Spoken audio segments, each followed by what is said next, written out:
So thank you very much for attending. And let's start. So as I said, I think that it is good if we make a quick introduction of each one of us today, so that because in the end, I mean, there will be the presentation. This will take some half an hour. Then there will be questions with the poll. So you will be asked to answer, and then there will be hopefully a discussion about the methodology and the case study.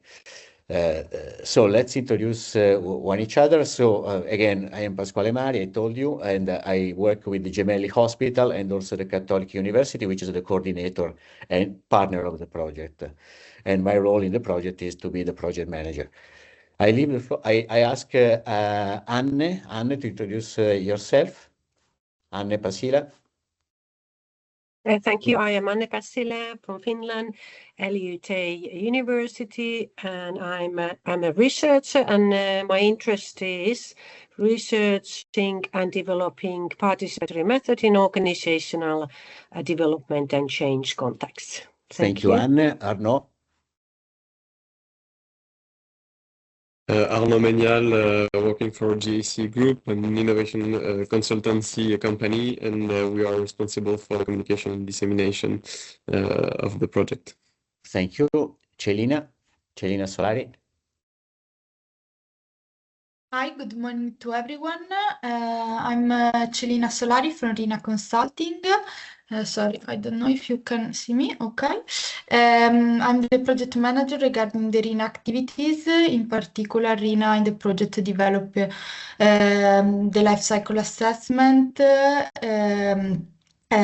methodology for regarding the lingering Six Sigma, and also it works for the technical coordination. Thank you, Celina. Then I see that there is someone from Hope. Yes, can you hear me? Yes, thank you. Perfect. Yes. Sorry for the camera, I cannot put it on. So I'm Marinab from Hope, the European Hospital and Healthcare Federation. And I work on environmental topics and climate adaptation. Perfect. Thank you very much for attending. And I hope that you get a good insight of what comes out and to help us to disseminate also what will come out in your very important organization. Thank you very much for attending. Gemma? Hello, good morning. Please, may you briefly introduce yourself? Gemma? Maybe there are some issues. We can't hear you. Okay, let's move to Christian. Christian Goronski. Hi, I'm Christian Goronski from Dean. Very good. Yeah, I am. Yes. Yeah. Okay. Good. DIN is the standardization body in Germany and is also partner of this project. And in the project, they play the important role of helping us to transform in potential new standards or ideas for new standards, what comes out from this project. Then Helena, please. Yes, hello everyone. I'm Helena Melkas. I work also for the LUT University in Finland. I'm a professor of service innovations, and I'm leading the LUT team in the Caring Nature project. Thank you. And you exactly. And then we have Jaime Camara. Hello, good morning. I'm Jaime Camara. I'm from the we are one of the healthcare providers here in the Caring Nature project, and I'm from the Hospital of Granollers. Thank you. Then I see Kat Longin. Hi, I'm Kat. I work for Archipelago Architects, and we're looking into the well-being on hospital wards and the design of the hospital wards. Thank you. And I think, Kat, this is important, your attendance today, because I know that you are designing also the questionnaire and the survey in Heidelberg, no? So in the Heidelberg Hospital with the patient. So in some way there is some connection with the staff issues and these type of things. So it is interesting. Then I see Michalis Platakis. Good morning, everybody. I'm Michalis Platakis from the Health Region of Crete. I'm the head of the Research and Development Department. Also next to me is a new team member, Theodosia Kipraki, which is going to help us in this project. Thank you very much. Peter Willem Vermeersch.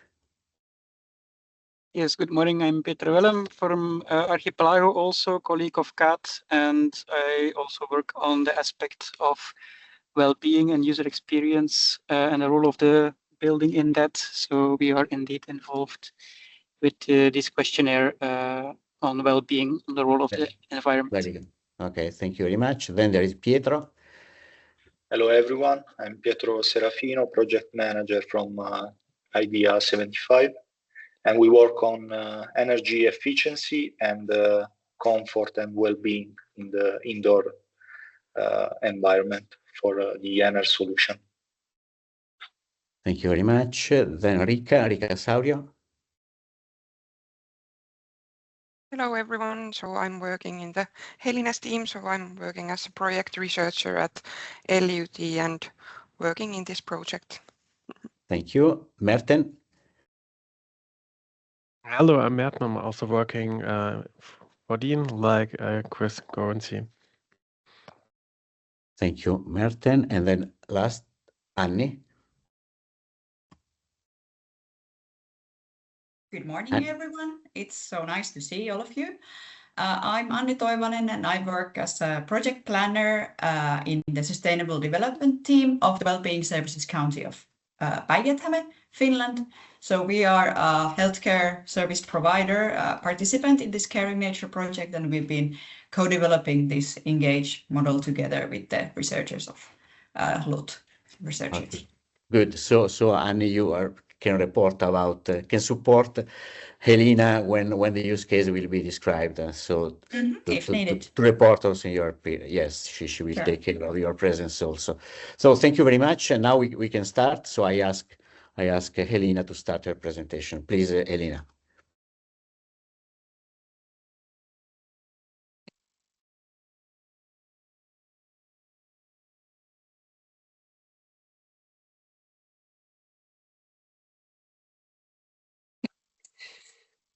Okay, so I'm presenting the participatory staff engagement model for the green transition. And this model is about developing methods for staff engagement for the green transition. It's a very participatory knowledge building process that is needed for such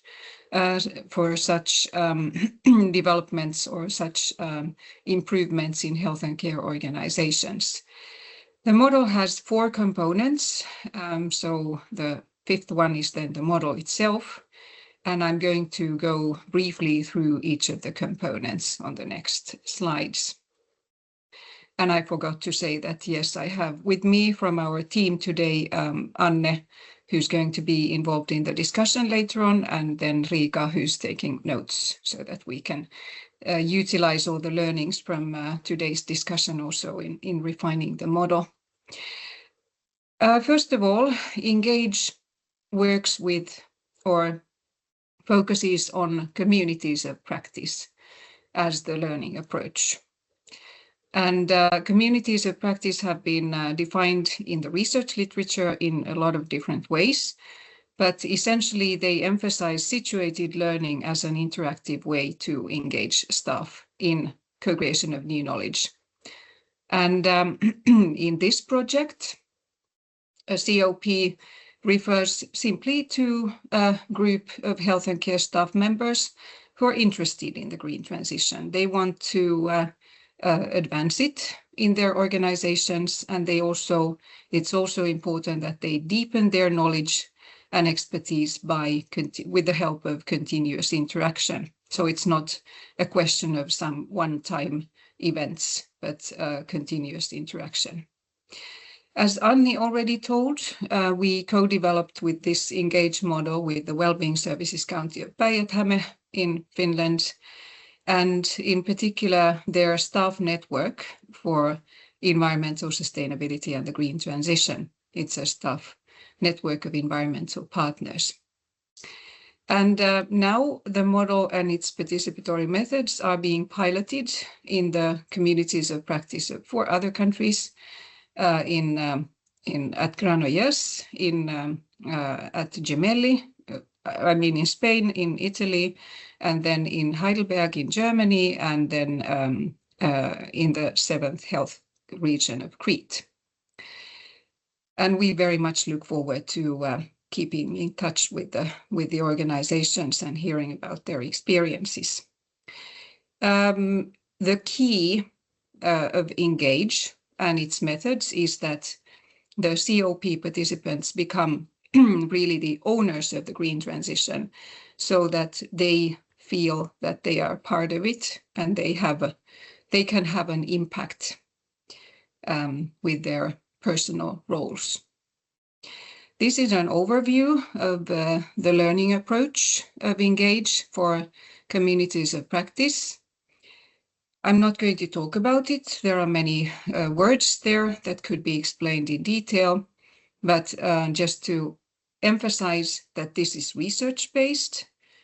So what we are doing, have been doing, is not only practice-based, that's a very important part, but then it's also essentially research-based.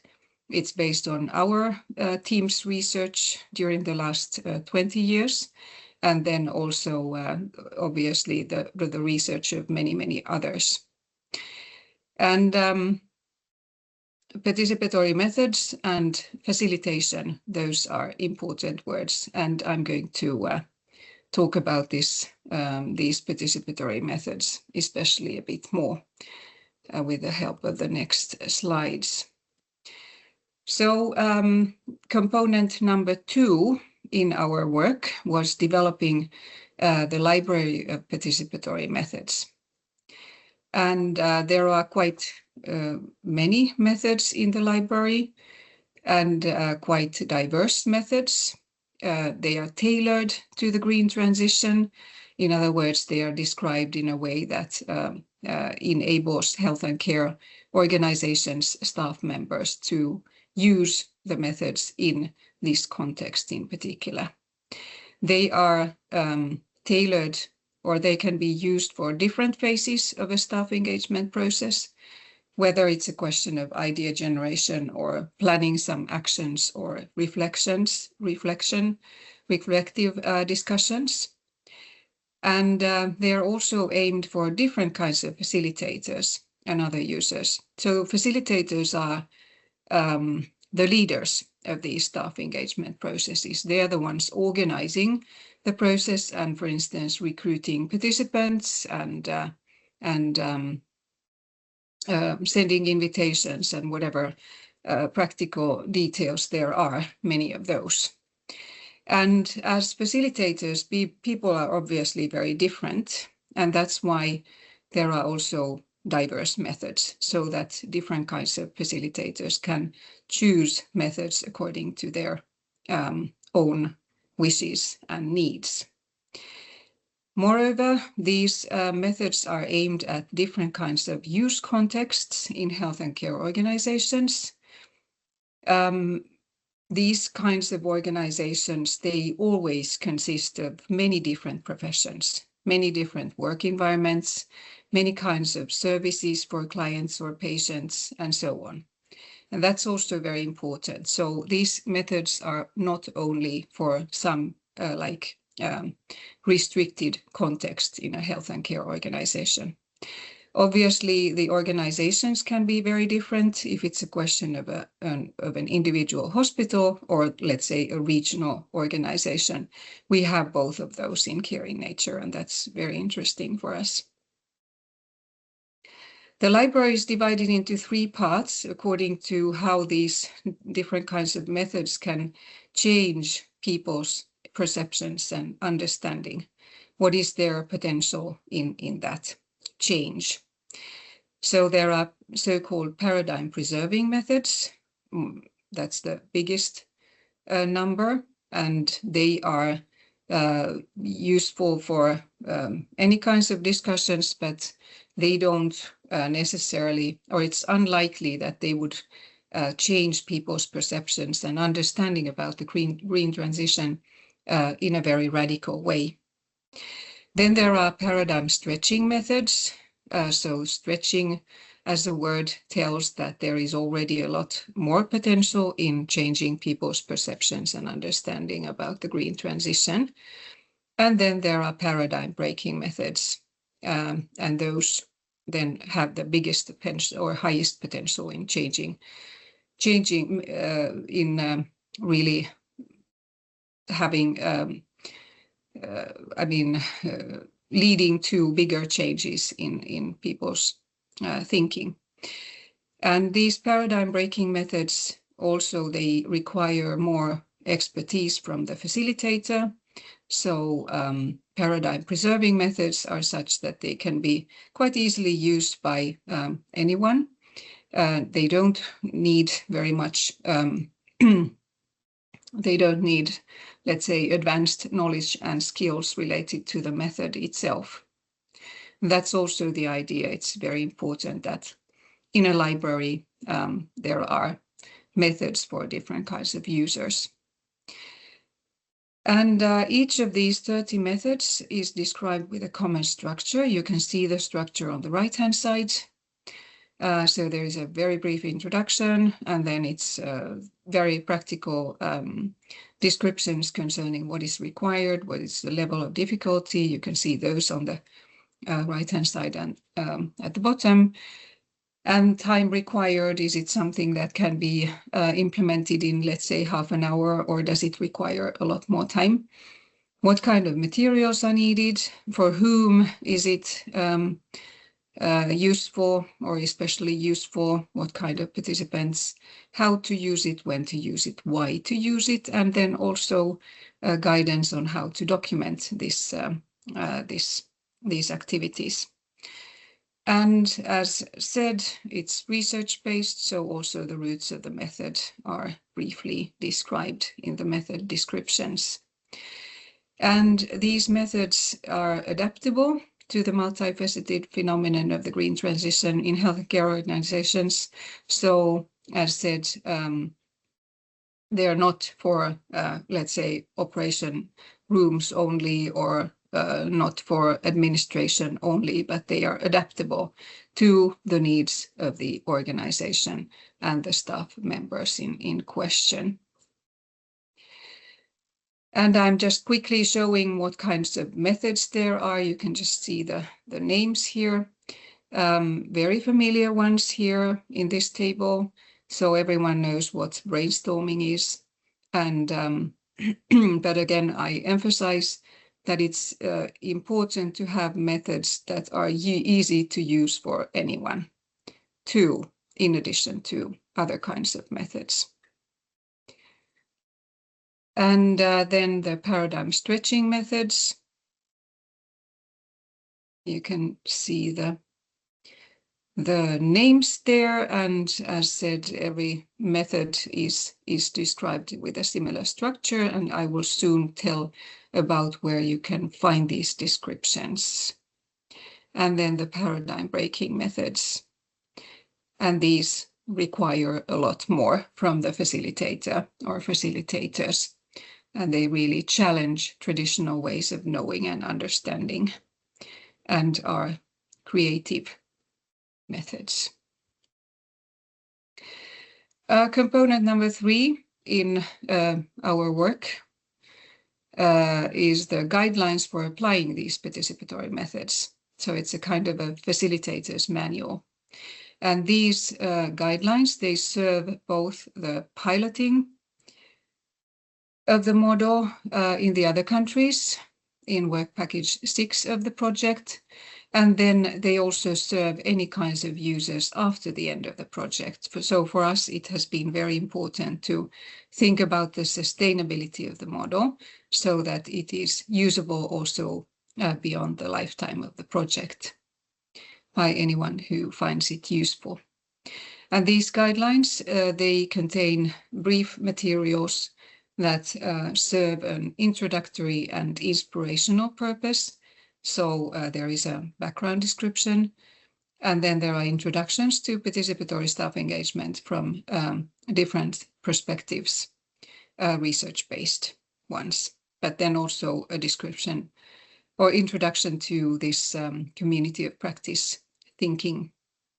Then there are introductions to facilitation and a facilitator's role, and introductions to facilitation as a process. So that's a process that requires, as said, taking care of many kinds of practicalities, but then also there are many kinds of, let's say, philosophical or many kinds of things that are related to people's way of thinking. Those are also important to know about. How to create a space for dialogue, for instance. There is also a practical facilitation script available in our website, so that can be used when planning either a complete process or an individual event, depending on needs. And guidelines for applying specific, like individual participatory methods, they are given in the library, in the method descriptions themselves. We, as component 4, we provided training for the piloting organizations for using these participatory methods. These were these training workshops were provided last year in May and June. And the aim was to introduce the model and its different methods, also to ponder on how to utilize this new learning in the participants' own contexts, own organizations and own communities of practice. And then also in a concrete sense, the aim was to plan, of course, depending on the stage of development of the community of practice, but to plan the facilitation activities or the types of activities that could be implemented. So we had, at that time, we had communities of practice in different stages.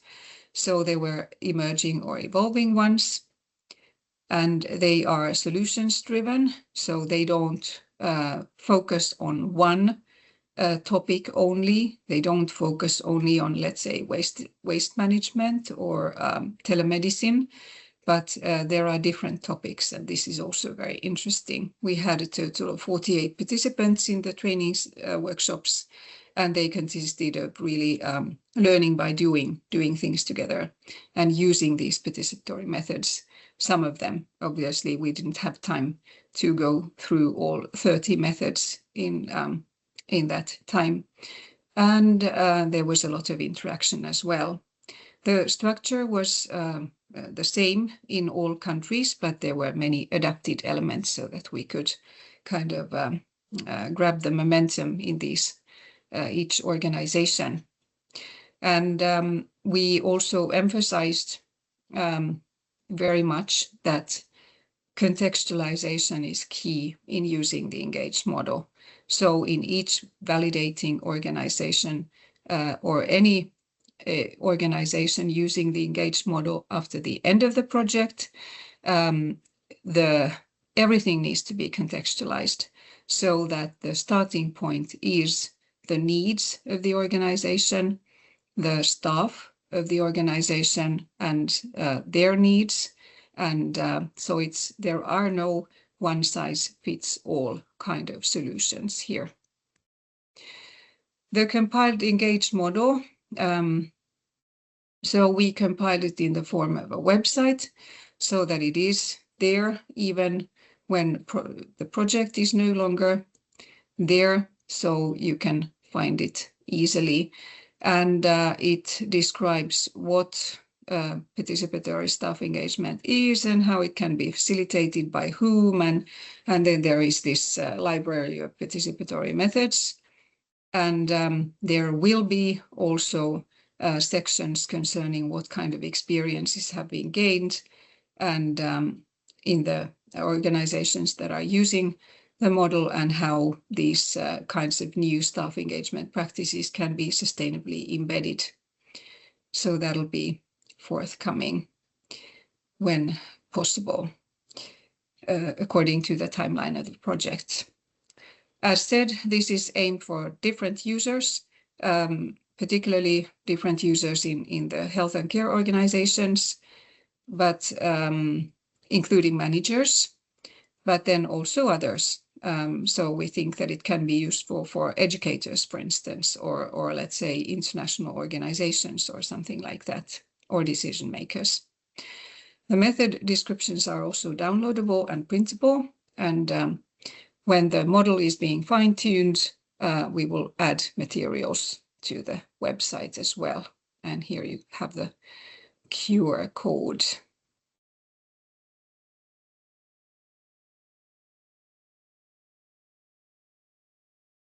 And then about the use case that we had during the co-development.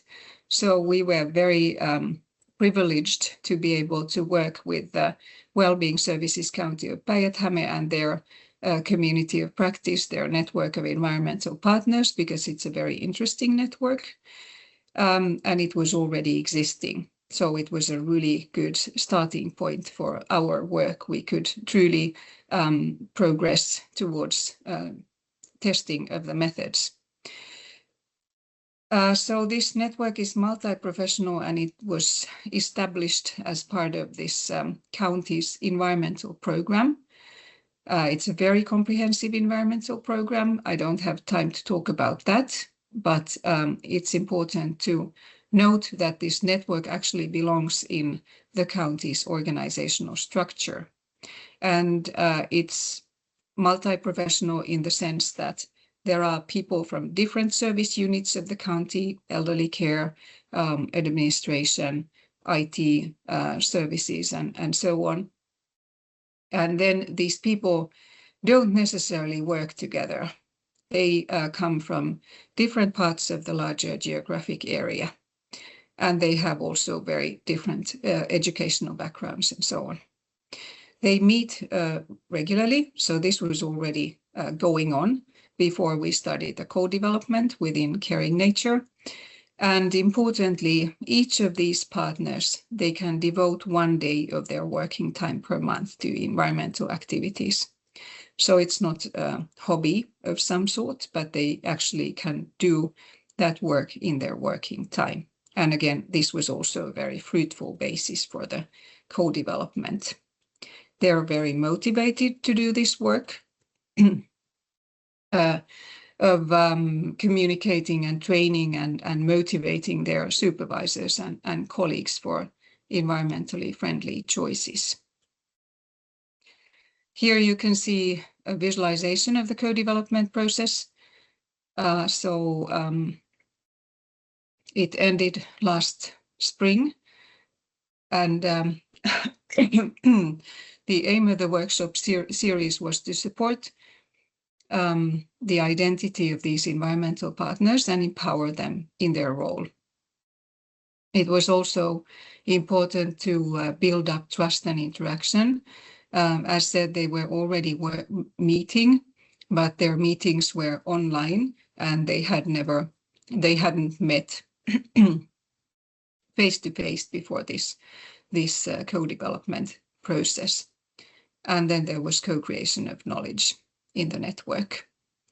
It was quite a comprehensive process with 3 workshops, and then also a survey before we implemented the workshop process, so that we could have prior information about the environmental partners' roles, needs, experiences, and challenges in their tasks and activities, because it's important to know with whom you work. So as we were external facilitators in this process, it was really important that we had this prior information about whom we would meet in the workshops. Briefly about the results of the use case, this is something that Anni can maybe add to perhaps in the discussion. So this is not about the details of the work, but just generally speaking, there were a total of 40 participants in the 3 workshops, and we got good feedback. So it was mentioned that a sense of community was created during this process, a new kind of sense of community, and also co-creation of knowledge took place, and people felt empowered. It's not always that easy to be an environmental partner because there can be various challenges related to lack of working time and maybe sometimes even colleagues' attitudes and so on. And finally, we have also collaborated with Louvain. Now I am actually missing the full name here, but from Catholic University of Louvain in Belgium, and their perspective in caring nature is the nature-based infrastructure and what kind of potential that has in motivating staff engagement. And we implemented this so that we used Lahti Health Forest that is next to a hospital in Lahti. So we used it as an environment for implementing nature-based methods during the co-development of Engage. So one of the workshops was partly held in the forest in the winter, as you can see, so there was snow.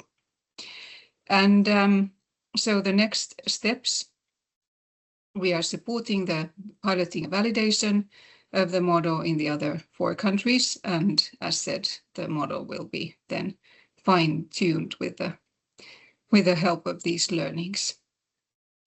Thank you very much.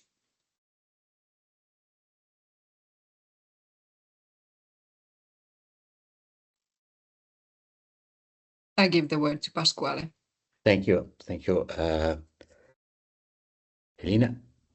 So thank you very much for your presentation and also for the case that you have described.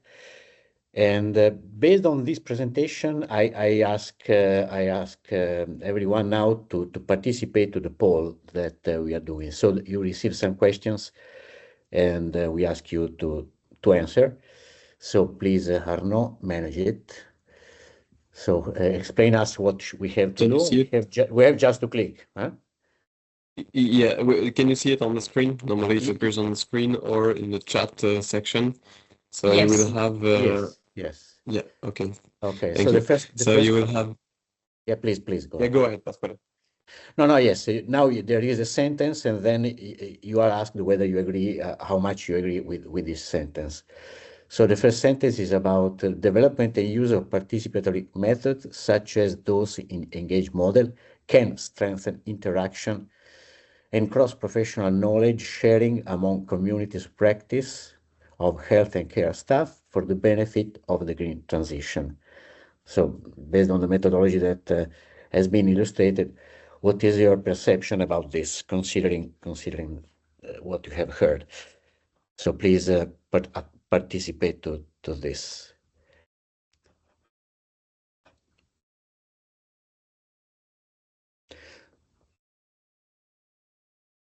So there are 4 questions, I understand, no, Arnaud, correct? Yes, indeed. There are 4 questions Okay. that we can answer, and then we will move on to the next question. So we start with the first batch of 4. So okay, so everyone can go on, no, independently from each other. So and answer to the question. So there is a second question is about participatory methods such Engage can raise health and care staff awareness of environmental issues and increase motivation to promote the green transition. This is the second question, the second statement, let's say.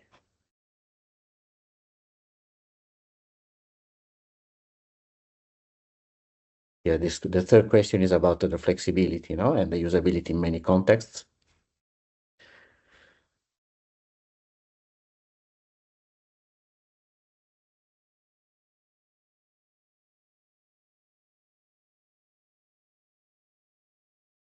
And this is the fourth question is about, I suppose, the underlying assumption. Please, Ami. please. Thank you. I thought that I might as well add some of our experiences while we are waiting for the responses. So some members of Environmental Partner Network who participated in this co-development process told us in our meeting together with LUT last August that some of them had applied these participatory methods within their own work teams and had experience that those were working. I don't remember which one of the methods were but I think now we are very eager to wait for the Finnish website to come. So then in the future trainings and meetings of the Environmental Partner Network, we can promote again these methods. So the website is going to be translated in Finnish, so that's wonderful. Then we can disseminate it to a wider network of colleagues in Finland.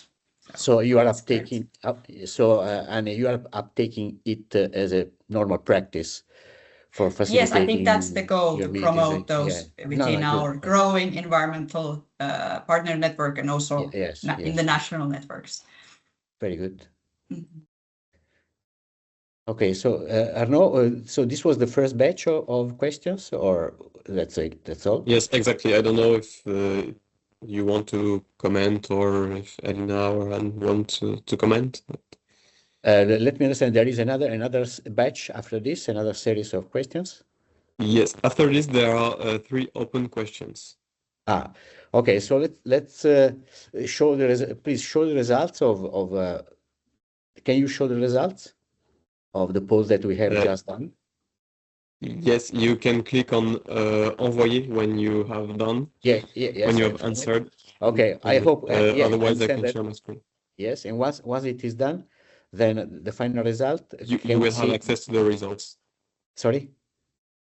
When it is done, you will have access to the results. Otherwise, I can share my screen now. Yes, please. No, share the screen, because I have clicked, like I said, but so we can try to comment on what has come out. Okay, so the average score is 4.5. So we have okay. So it seems that the feedback is quite good, no, about the utility, how it is felt to be useful, Helena. No, this is the takeaway that we can take from this, let's say, multi-professional attendance, because now we have a variety of professionalities attending this meeting. Okay. Yes, it's very nice to see indeed. Yes. Yeah, and again, to highlight that it's really like in a physical library, you can select what you want to choose. So that's really the idea also in the engaged models, library participatory methods. Yes. Thank you. I don't know, Anne, if you would like to say, comment on this as well. I'm only echoing, Helena, what you've been saying, so that it is designed in the way that we have analyzed that the specific methods in library would be useful for different type of users. Okay, so maybe now we can move to the next, open questions, I understand, no?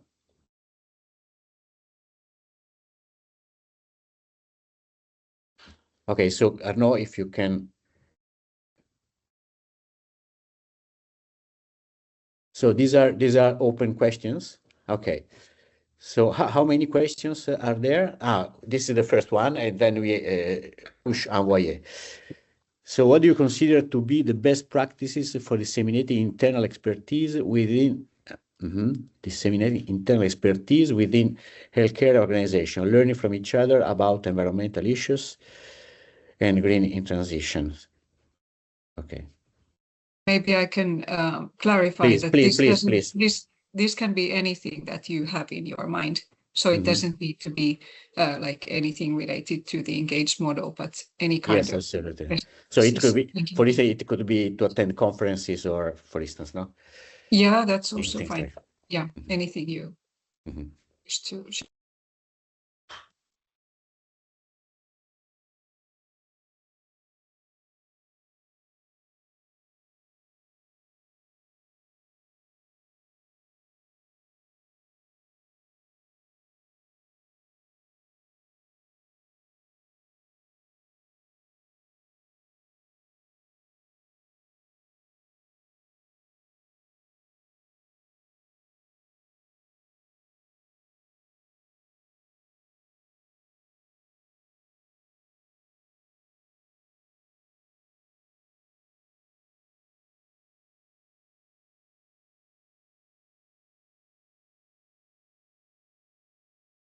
So we can enter more than one response, I understand.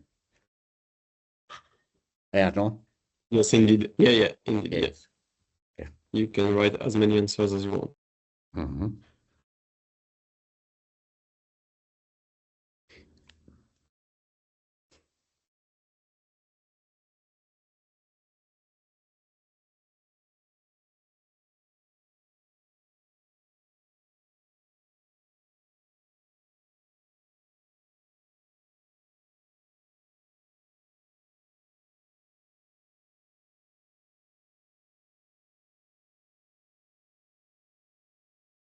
Answers appears as a word cloud in the chat section.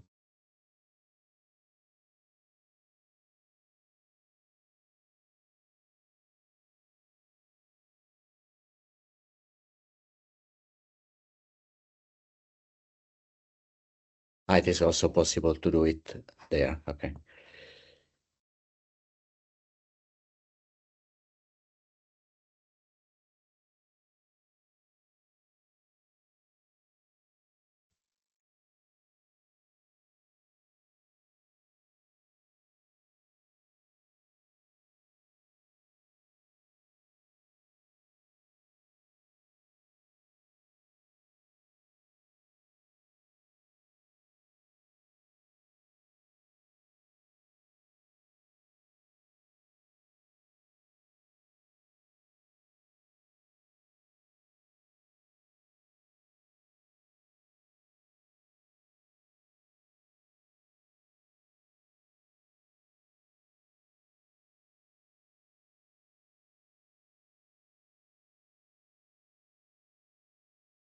Okay. Are we getting?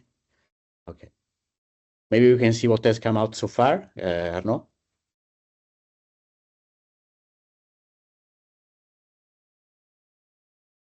Sorry, what do you want to see, Pasquale? Yes, I mean, what have we collected so far so that Helena can comment on this? You answers that cannot we see got? it on the chat?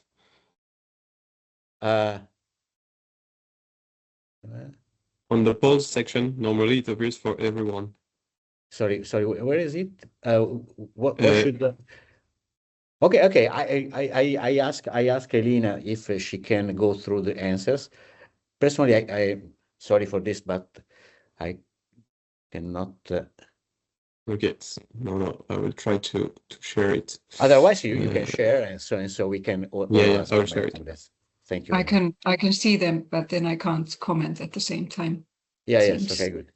Okay. So please. Yeah, sorry. Let's so please expand so that we can read what has come out. So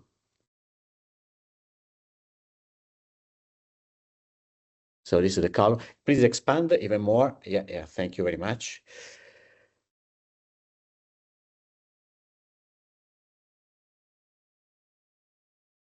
Maybe you can go down on the bottom right and these are all the responses that we yes, collected but so it is too small. So if you can expand even more. there. Zoom, you mean? Yes, Zoom. Okay, good. Okay, so there are different. If I may clarify on this cryptic terminology, this was my answer. Internal third Friday knowledge sharing events. In my experience, by profession, I am an organization, a business management consultant, business consultant. And in my consulting organization, there was the practice of meeting every third Friday of the month. And the consultants could share with the colleagues every type of knowledge that they had obtained and felt was useful to share. So this is a systematic manner to share knowledge about something. So this is the meaning of this cryptic terminology. Helena, sorry for this.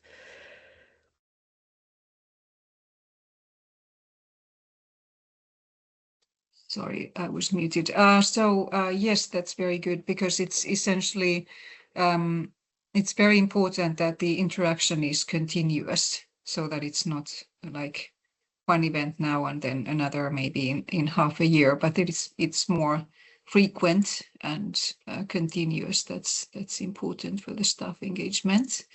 And yeah, thank you very much for your responses. I can see many. I mean, these cover a broad array of different kinds of activities, and there are several things that are really with which the engaged model is in line, like internal networks of professionals and workshops and ambassadors within the staff groups. That's also, I would say that these environmental partners of the Wellbeing Services County of Päijät-Häme, for instance, they are kind of ambassadors in their own units when they then motivate and train their colleagues. Being engaged in projects directly, that's also very important, so that it's not like just provision of information from above, for instance, but really about being engaged yourself. And identifying an owner of this process, that's also very important to ensure continuity.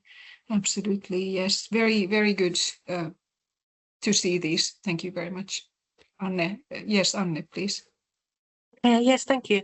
I would like to sort of add and echo again what Helena you said, and underline this, what kind of a culture change this might be in your organization, whether you are already ahead of this kind of stuff or you are in the beginning. So I think that the keeping the moment going on, even you have already experiences, is very important. And I would say this, that there was someone saying that open communicative spaces, and those are really, really important if you work in a busy healthcare organization where you don't actually have time for even necessary lunches. So then these open communicative spaces in a different form and different like a practical different physical areas as well as digital spaces are very important. I suppose when you say spaces, you mean both physical space and possibly time space. Yes. Time windows and space window. This Yes. is important, yes. So it's a part of the Okay. normal routine in organization. Okay, there were other questions, open questions, because now we are going, there are 4 minutes left. What kind of health and care work practice could particular methods to be? What do you think? So this is the second, and then there is another one also, correct? Yes. Okay. Yes, so but let's I move. mean, Let's move. Yeah. Okay, it's not mandatory, so. No. if you I mean, let's try to get the best from this meeting. So if we leave 1 minute to answer this, 1 minute to the other, and then we try to do some to get some questions, etc. So let's start from.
Maybe I could ask Anni to comment just with a question related to your organization. So when you think about the different kinds of work practices that these environmental partners have, for instance, when they I mean, where would these participatory methods be most useful in your view? Would it be like, for instance, when they implement some sort of new technology in their unit, or when they generate ideas concerning new kinds of waste management practices, or something like that? What would you say about that?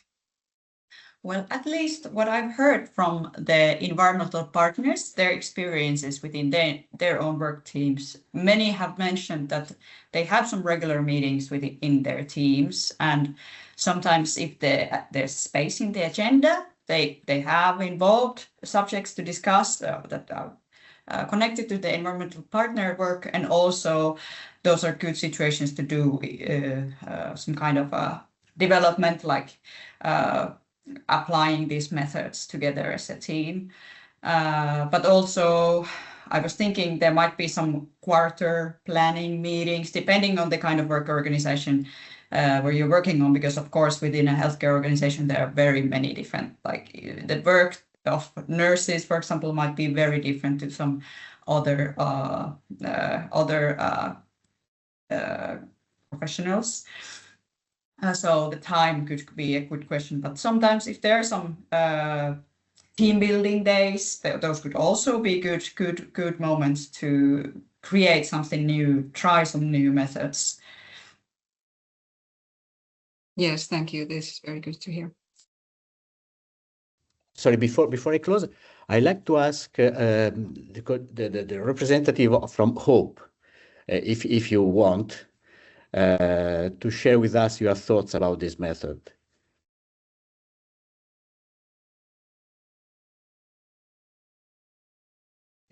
Hello?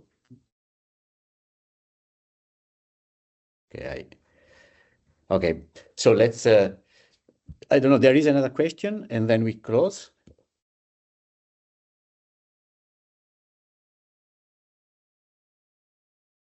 How do you think the skills and user participation could best be embedded in healthcare? So this is essentially related to the sustainability of staff engagement. Yes. Yeah. So the most important word in this question is embedded.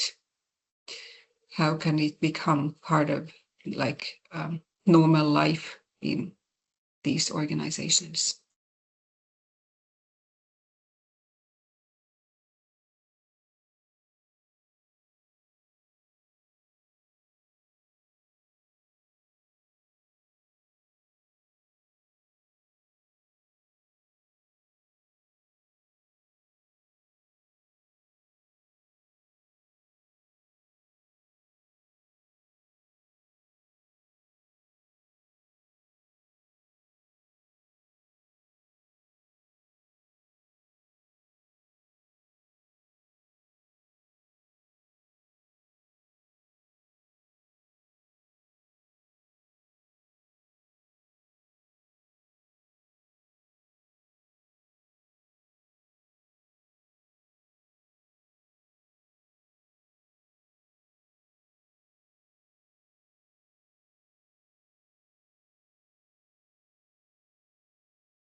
So I don't know how many answers we got.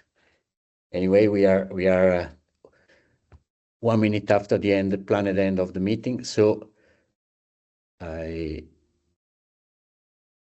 maybe we can, Elina, we can take stock from the answers that have been collected, and then you can make analysis of them. So.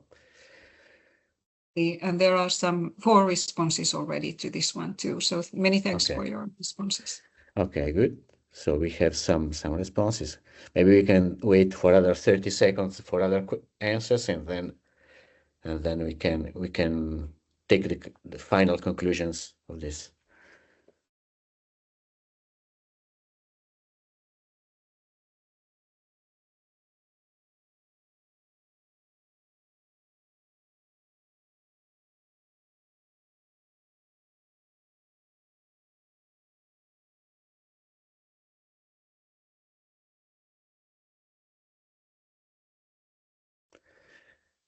Okay, maybe now we can close. And thank you very much to all of you, in particular Helena and team, for this